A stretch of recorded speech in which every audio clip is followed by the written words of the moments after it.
Qual a relação do indivíduo com a sociedade?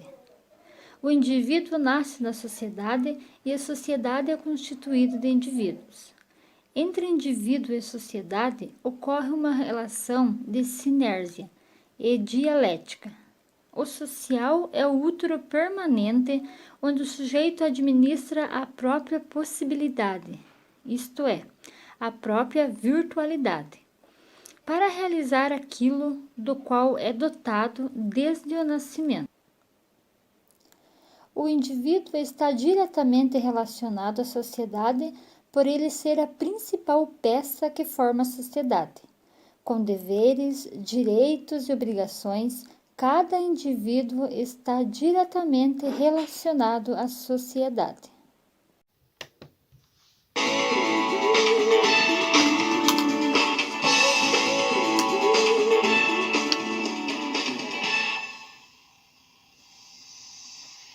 Olá! Na aula de hoje falaremos sobre as relações entre os indivíduos e a sociedade. Fique atento, porque nesta aula retomaremos alguns conceitos dos sociólogos clássicos Marx, Durkheim e Weber.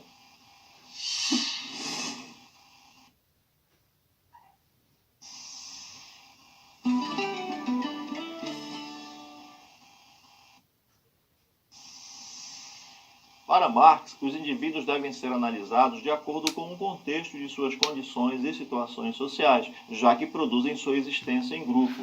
Os indivíduos construíram sua história e sua existência no grupo social. Portanto, a relação entre trabalhador e empresário não é apenas entre indivíduos, mas também entre classes sociais, a operária e a burguesia.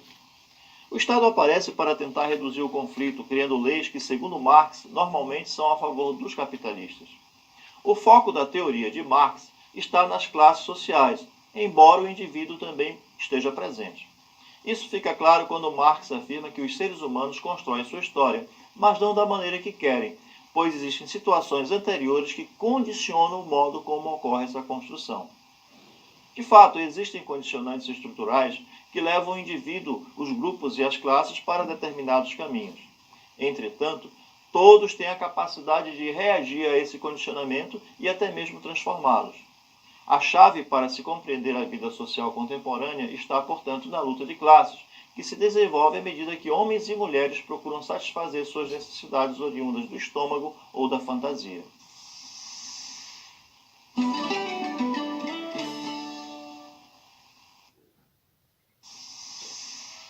Para Durkheim, a sociedade sempre prevalece sobre o indivíduo, dispondo de certas regras, normas, costumes e leis que asseguram sua perpetuação.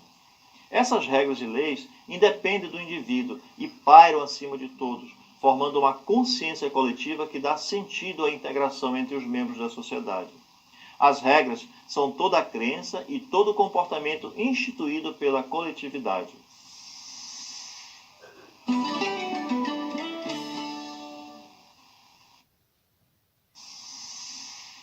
Marx vê a contradição e o conflito como elementos essenciais da sociedade. Já Durkheim coloca a ênfase na coesão, integração e manutenção da sociedade. Para Durkheim, o conflito existe basicamente pela anomia, isto é, pela ausência ou insuficiência da normatização das relações sociais, ou por falta de instituições que regulamentem essas relações. Durkheim considera o processo de socialização como um fato social amplo que dissemina as normas e valores gerais da sociedade, fundamentais para a socialização das crianças, e assegura a difusão de ideias que formam um conjunto homogêneo, fazendo com que a comunidade permaneça integrada e se perpetue no tempo.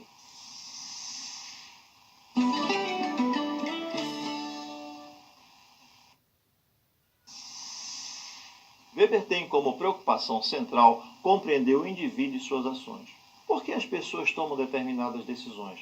Quais são as razões para os seus atos? Partindo do indivíduo e suas ações, Weber pretende compreender a sociedade como um todo. Seu conceito básico é o conceito de ação social, entendida como ato de se comunicar, de se relacionar, tendo alguma orientação quanto às ações dos outros, seja o indivíduo ou vários indivíduos indeterminados e desconhecidos.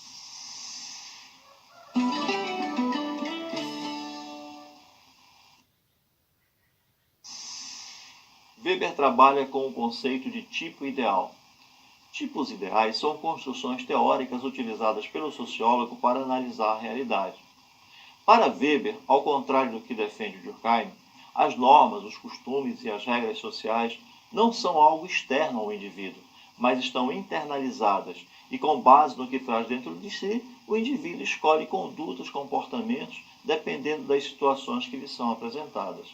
Assim, quando age no cotidiano, os indivíduos mesclam alguns ou vários tipos de ação social.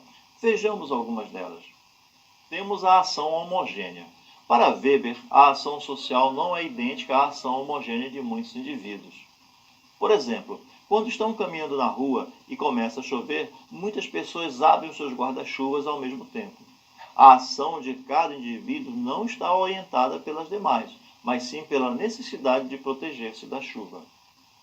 Temos ainda a ação influenciada, que ocorre muito frequentemente nos chamados fenômenos de massa, ou seja, quando há uma grande aglomeração, os indivíduos agem influenciados por comportamentos grupais, isto é, fazem determinadas coisas porque todos estão fazendo. Por exemplo, como no comportamento dos torcedores de um grande clube de futebol quando estão assistindo a uma partida de futebol no estádio.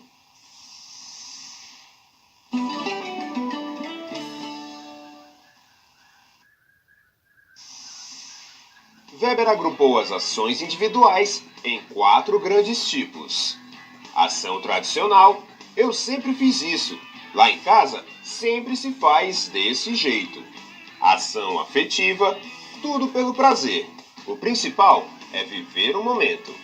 Ação racional com relação a valores, eu acredito que minha missão na Terra é fazer isso. O fundamental é que nossa causa seja vitoriosa. E ação racional com relação a fins.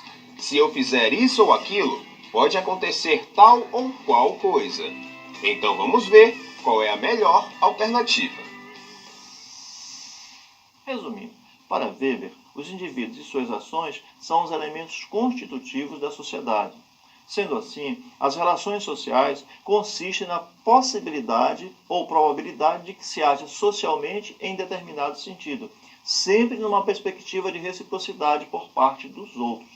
Já para Marx, o foco recai sobre os indivíduos inseridos nas classes sociais, e em Durkheim, o fundamental é a sociedade e a integração dos indivíduos nela. Agora veremos os conceitos de outros 2 autores, são eles Norbert Elias e Pierre Bourdieu.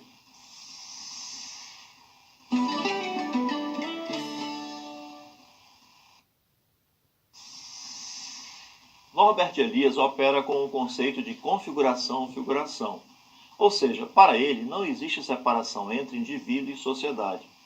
Só é possível trabalhar, estudar e divertir-se em uma sociedade que tem história, cultura e educação, e não isoladamente. Tudo deve ser entendido de acordo com o contexto.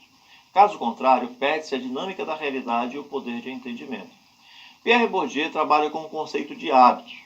Este conceito liga-se ao pensamento de Norbert Elias, pois, para Elias, hábitos é algo como uma segunda natureza, um saber social incorporado durante nossa vida em sociedade.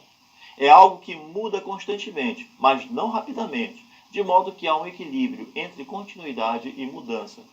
Para Bourdieu, hábitos é o que articula práticas cotidianas, a vida concreta dos indivíduos, com as condições da classe de determinada sociedade, ou seja, a conduta dos indivíduos e as estruturas mais amplas.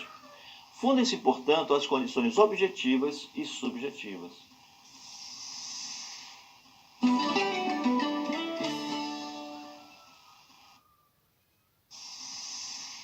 Para Bourdieu, o hábito é estruturado por meio das instituições de socialização dos agentes, a família e a escola, ao que ele denomina hábitos primários, por isso mais duradouro, mas não congelado no tempo. À medida que se relaciona com pessoas de outros universos de vida, o indivíduo desenvolve um hábito secundário. Daí ele vai construindo um hábito individual conforme agrega experiência de outras pessoas com as quais ele está em interação contínua. Nesse caso, o indivíduo se modifica sem perder suas marcas de origem, de seu grupo familiar ou da classe na qual nasceu. Bem, por hoje é só. Espero que vocês tenham gostado e aguardo vocês nas próximas aulas de Sociologia.